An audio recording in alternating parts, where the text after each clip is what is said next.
I don't think hell exists. I happen to believe in life after death, but I don't think it's got a thing to do with reward and punishment. Religion is always in the control business. And that's something people don't really understand. It's in the guilt-producing control business. And if you have heaven as a place where you're rewarded for your goodness and hell as a place where you're punished for your evil, then you sort of have control of the population. And so they create this fiery place, which has quite literally scared the hell out of a lot of people throughout Christian history. Mm-hmm. And it's part of a control tactic. But wait a minute, you're saying that hell, the idea of a place under the earth or somewhere where you're tormented for an eternity, is actually an invention of the church? I think the church fired its furnaces hotter than anybody else. But I think there's a sense in most religious life of reward and punishment in some form.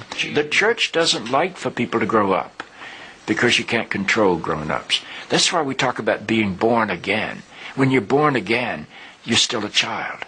The people don't need to be born again. They need to grow up. They need to accept their responsibility for themselves and the world. What do you make of the theology, which is quite prominent these days in America, which is that there is one guaranteed way not to go to hell, and that is to accept Jesus as your personal Savior? Yeah, I grew up in that tradition. Every church I know claims that we are the true church, and they have some ultimate authority. We have the infallible Pope, we have the inerrant Bible. The idea that the truth of God can be bound in any human system, by any human creed, by any human book, is almost beyond imagination for me. I mean, God is not a Christian. God is not a Jew or a Muslim or a Hindu or a Buddhist.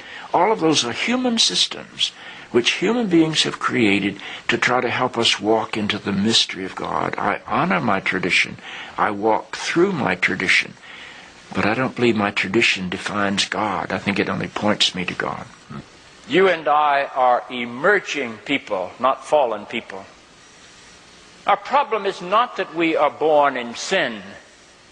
Our problem is we do not yet know how to achieve being fully human.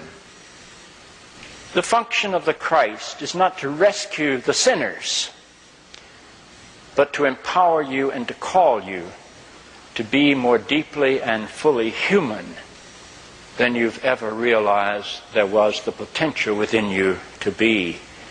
Maybe salvation needs to be conveyed in terms of enhancing your humanity rather than rescuing you from it. Life is a startling and wondrous experience.